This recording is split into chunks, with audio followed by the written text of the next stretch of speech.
ओम नमः शिवाय। ओम नमः शिवाय। शिव हरि बच्चों। बोलो श्री कृष्ण भगवान की जय। बोलो विष्णु लक्ष्मी की जय। राधा कृष्ण की जय। अपने अपने माता पिता की जय।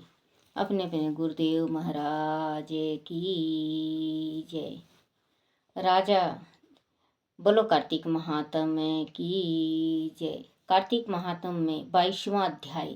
राजा पिथु ने कहा, हे राजन, हे नारद जी, आप कृपा करके मुझको वह बतलाइए कि विंदा को मोहित करके विष्णु जी ने क्या किया और फिर वह कहाँ गए।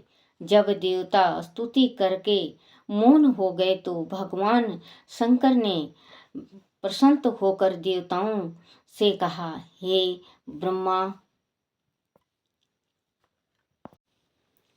आदि देवताओं, जलंधर तो मेरा ही अंश था। मैंने उसे तुम्हारे लिए नहीं मारा, वह मेरी संसारिक लीला थी। फिर भी आप लोग सत्य कहिए कि इससे आप सुखी हुए या नहीं। तब ब्रह्मा आदि देवताओं ने नेत्र हर्ष से खुले खिल गए। उन्होंने शिव जी को प्रणाम करके विष्णु जी का सब वृत्तांत कह सुनाया, जो उन्होंने बड़े प्रयत्न से विंदा को मोहित किया था तथा वह अग्नि में प्रवेश करके परम गति को प्राप्त हुई। देवताओं ने यह भी कहा कि तभी से विंदा की सुंदरता पर मोहित हुए विष्णु जी उनकी चिता की राख लपेटे हुए इधर उधर घूम रहे थे। अंत आप उन्हें समझाइए, क्योंकि वह प्राकृतिक चराचर आपके अधीन है। देवताओं से वह सब सुनकर शंकर जी ने उन्हें अपने दुस्तर माया समझाई और कहा, वह सारा जगत उसी के अधीन है। उसी से मोहित विष्णु भी काम के वश हो गए हैं, परंतु महादेवी उमा देवी की जननी सबसे परे यम मूल प्रकृति परम मनोहर और वही गिरिजा भी कहलाती हैं। विष्णु जी का मोह दूर करने के लिए आप सब उनकी शरण में जाइए, आदि वह प्रसन्न हो जाएंगी तो आपका सब काम हो जाएगा। शंकर जी की आज्ञा से सब देवता मूल प्रकृति को प्रसन्न करने चले। उनके पास पहुंचकर उनकी बड़ी स्तुति की। तब आकाशवाणी हुई, हे देवताओं, मैं 3 प्रकार से तीनों गुणों से पृथक होकर शीतल होती हूँ। सतगुण से मेरी, राजोगुण से ज्योति रूप हूँ तथा आप लोग मेरी रक्षा से आदि सादर उन देवियों के पास जाओ तो वह तुम्हारे मनोरथ को पूर्ण कर देंगी। वह सुनकर देवताओं के नेत्र खुल गए। वह भगवती का आदर करते हुए गौरी, लक्ष्मी और सरस्वती को प्रणाम करने लगे। सब देवताओं की भक्ति पूर्वक प्रार्थना से वह सब देवियां प्रकट हो गई। सभी देवताओं ने खुश होकर निवेदन किया। तब देवियों ने कुछ बीज देकर कहा, इन्हें ले जाकर दे दो, तुम्हारे सब काम सिद्ध हो जाएंगे। ब्रह्मा आदि देवता उन बीजों को लेकर विष्णु जी के पास गए। विंदा की चिता को भूमि में डाल दिया, जिससे धरती मालती यम तुलसी प्रकट हुई। विष्णु जी ने जो ही उन स्त्री रूप वाली वनस्पतियों को देखा तो वह उठ बैठे। काम सत्य चित्त से मोहित हो उनसे याचना करने लगे। दात्री यत तुलसी ने उनसे प्रीति की तो विष्णु सारा दुख भूलकर देवताओं से नमस्कृत हो अपने लोक को चले गए। वह पूर्ववंत सुखी हो शंकर जी का स्मरण करने लगे। वह असक्त शिव जी की भक्ति देखने वाला है। बोलो शिव शंकर भगवान की जय। विष्णु लक्ष्मी की जय। जय जय जय जय तुलसी माता मैया, जय जय तुलसी माता। सब जग की सुखदाता, सब जग की सुखदाता वरदाता, जय जय तुलसी माता।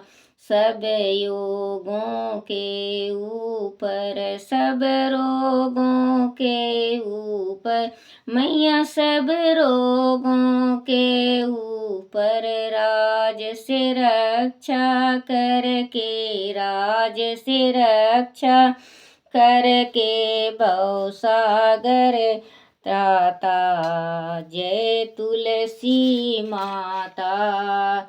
बहुपुत्री है श्यामा सूर बलि मैया, सूर बलि ग्राम विष्णु प्रिय जो तुमको, ज्ञान विष्णु प्रिय जो तुमको, सेवक सो नर तर जाता, जय तुलसी माता।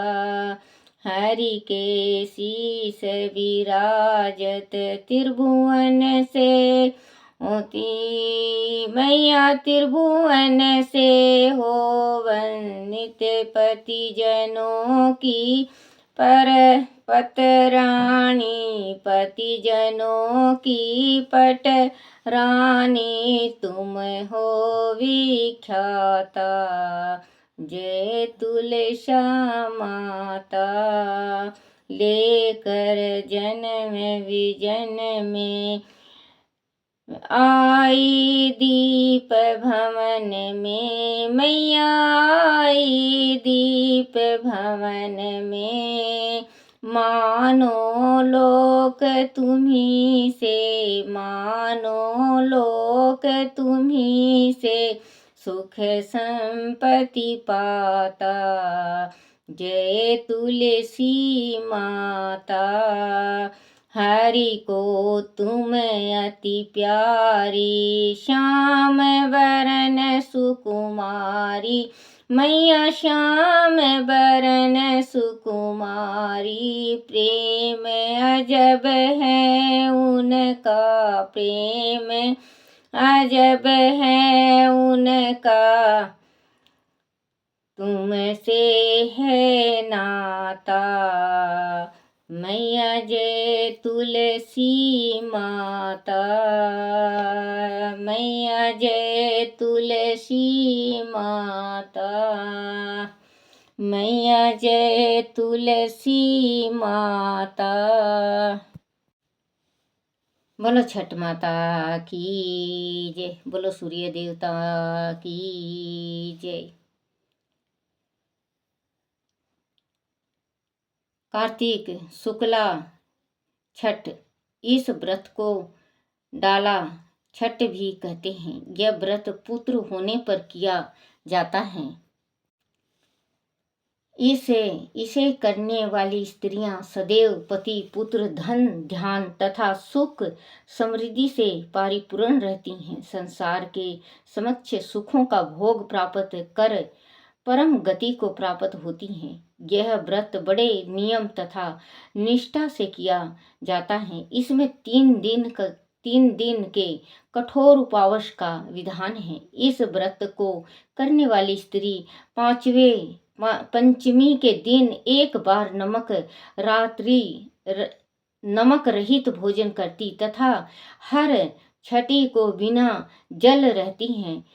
छठी को अस्त होते हुए सूर्य की विधि पूर्वक पूजा करके अर्घ्य दिया जाता है। विधित प्रकार के पकवान फल मिष्टान आदि का भोग लगाया जाता है। रात में जागरण होता है। दूसरे दिन प्रातःकाल स्त्रियां नदी तालाब और तालाब पर जाकर स्नान करती हुई गीत गाती हैं। सूर्य उदय होते ही अर्घ देकर जल ग्रहण करके व्रत को समाप्त करती हैं। कथा छठ माता का कथा एक वृद्धा के कोई संतान न थी। कार्तिक शुक्ला सप्तमी के दिन उसने संकल्प किया कि आदि उसके पुत्र होगा तो वह व्रत करेगी। सूर्य भगवान की कृपा से वह पुत्रवती तो हुई, पर उसने व्रत न किया।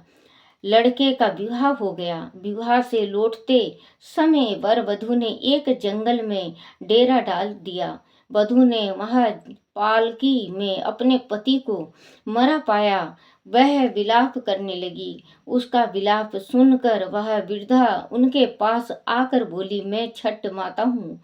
तुम्हारी सास सदैव मुझे फुसलाती रहती है। उसने संकल्प करके भी मेरी पूजा नहीं की। अब मैं तुम्हारे पति को जीवित कर देती हूँ। घर जाकर अपनी सास से इस विषय में बातचीत करना।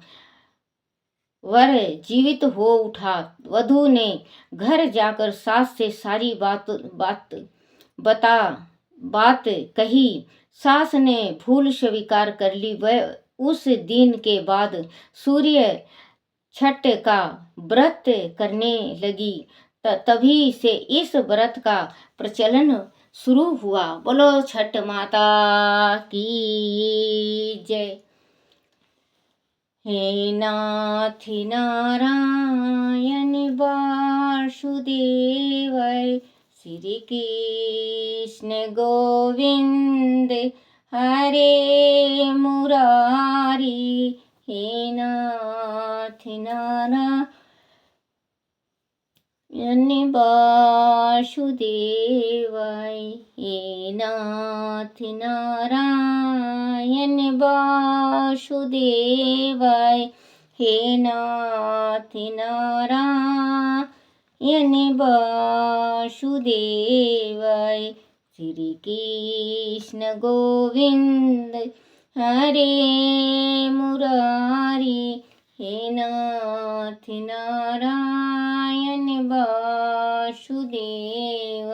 बोलो श्री कृष्ण भगवान की जय।